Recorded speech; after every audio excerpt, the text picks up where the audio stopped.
Hello, I'm Dr. Peter Lakowski and I'm a sports specialist chiropractor. I'd like to discuss common causes of sciatica. In this video, we'll talk about perhaps the most common cause, disc injury.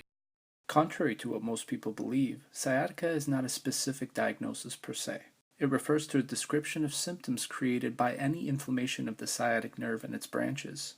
Mechanical pressure anywhere along the length of the sciatic nerve can create varied intensity of radiating and at times electrical pain that may be accompanied by sensory disturbances, such as numbness and tingling, or motor deficits in the form of weakness.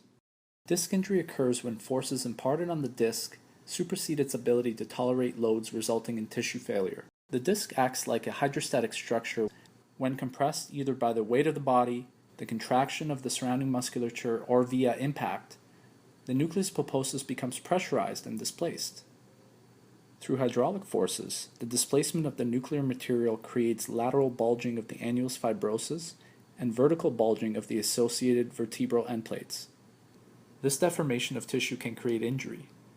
With high enough compression or with repetitive subthreshold compression cycles, failure of the vertebral end plate can occur, creating a crack in the cartilage and the underlying bone. The most commonly recognized disc injury is a disc herniation that herniates posteriorly.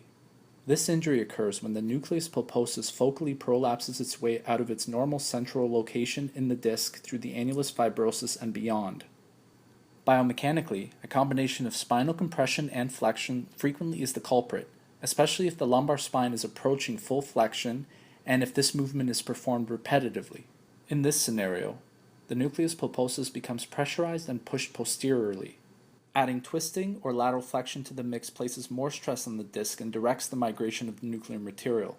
So if the spine is compressed, flexed, and turned to the right, the likely direction of herniation is in the left posterior lateral direction. The presence of shear forces compounds the problem because it adds even more stress to the picture.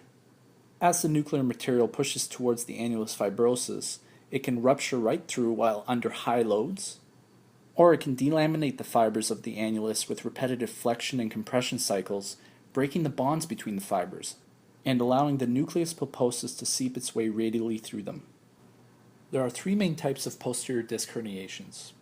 A disc protrusion is a herniation that is still fully bound by the annulus fibrosus, but has a focal deformity which, if large enough, can create nerve injury. A disc extrusion involves a larger amount of herniated nucleus and a full break through the annulus fibrosus. Once the nuclear material breaks off from the disc space and is sequestered within the spinal canal, it is considered a disc sequestration. The mechanical pressure of the discal material against the nerve root, the chemical reaction from the injured tissues, or the actual contact of the nuclear material with the nerve all can contribute to the inflammatory cascade that results in nerve pain. Location of the herniation is important, and the most common of these is a paracentral disc herniation. This is located here in the lateral recess of the spinal canal, just medial to the neural foramen, where the posterior longitudinal ligament is deficient. As you can see in this model of a left paracentral L4-L5 disc protrusion, the L5 nerve root is compromised. The L4 nerve root is not affected as it has already left the spinal canal through the L3-L4 intervertebral foramen.